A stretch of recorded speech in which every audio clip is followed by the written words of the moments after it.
ಬರುತ್ತೆ, insult to national flag ಹೆಂಗೆ ಬರುತ್ತೆ, insult to national constitution book ಹೆಂಗೆ ಬರುತ್ತೆ, ಅದನ್ನು ಕಾನ್ಸ್ಟಿಟ್ಯೂಷನ್ ಎಕಡ ಅಂತ ಹೇಳಿದ್ದೇನೆ, ಅದಕ್ಕೆ ಆ ಕೇಸ್ ಒಂದು ದಾಖಲೆ ಆಗಬೇಕು. ಅದನ್ನು ಬಿಟ್ಟು ಬಾಬಾ ಸಾಹೇಬರ ಮೊಮ್ಮಕ್ಕಳಾದ ನಾವು ಖುದ್ದಾಗಿ ಕೊಡ್ತಾ ಇದ್ದೀವಿ.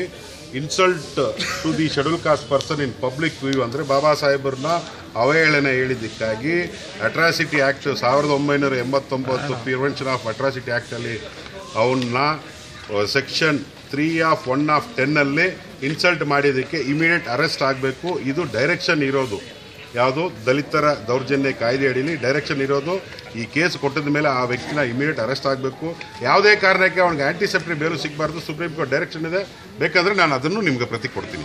ಓಕೆ, ಈಗ ಪೊಲೀಸರು ನಿಮ್ಮ ಮನವೊಲಿಸುವಂಥ ಒಂದು ಪ್ರಯತ್ನ ಮಾಡ್ತಾ ಇದ್ದಾರೆ. ಸದ್ಯಕ್ಕೆ ಈಗ ಅರೆಸ್ಟ್ ಮಾಡೋಕ್ಕಾಗಲ್ಲ, ಅದೊಂದು ವಿಧಾನಗಳಿದ್ದಾವೆ ಅಂತಕ್ಕಂಥ ಏನು ವಿಧಾನಗಳಿಲ್ಲ. ಬೇಕಾದರೆ ನಿಮಗೆ ಸುಪ್ರೀಂ ಕೋರ್ಟ್ ಆರ್ಡರ್ ಕೊಡ್ತೀನಿ, ಬುಕ್ ಕೊಡ್ತೀನಿ, ಎಲ್ಲ ಕೊಡ್ತೀನಿ. ಅದನ್ನು ದಯಮಾಡಿ ತಮ್ಮ ಮಾಧ್ಯಮದಲ್ಲಿ ಎಲ್ಲರಿಗೆ ಗೊತ್ತಿರೋ ಥರ ಆಗಬೇಕು.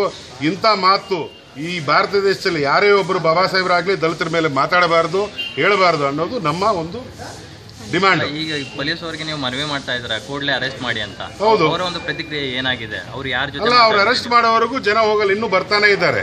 ಈಗಾಗಲೇ ನೀವು ನೋಡ್ಬೋದು, ಸಾಕಷ್ಟು ಸಂಖ್ಯೆಯಲ್ಲಿ ನಮ್ಮ ದಲಿತ ಸಂಘರ್ಷ ಸಮಿತಿ ಅಣ್ಣಯ್ಯ ಅವರ ನೇತೃತ್ವದ ಅಣ್ಣಯ್ಯ ಮಂಜುನಾಥ್ ಅವರ ನೇತೃತ್ವದಲ್ಲಿ ಸಾಕಷ್ಟು ಸಂಖ್ಯೆಯಲ್ಲಿ ಕೋಲಾರಿಂದ ನಮ್ಮ ಮಹಿಳಾ ಲೀಡರ್ಗಳು ಅವ್ರ ಸಂಘಟನೆಯಿಂದ ಬಂದಿದ್ದಾರೆ, ನಮ್ಮ ಸಂಘಟನೆಯಿಂದ ಬಂದಿದ್ದಾರೆ.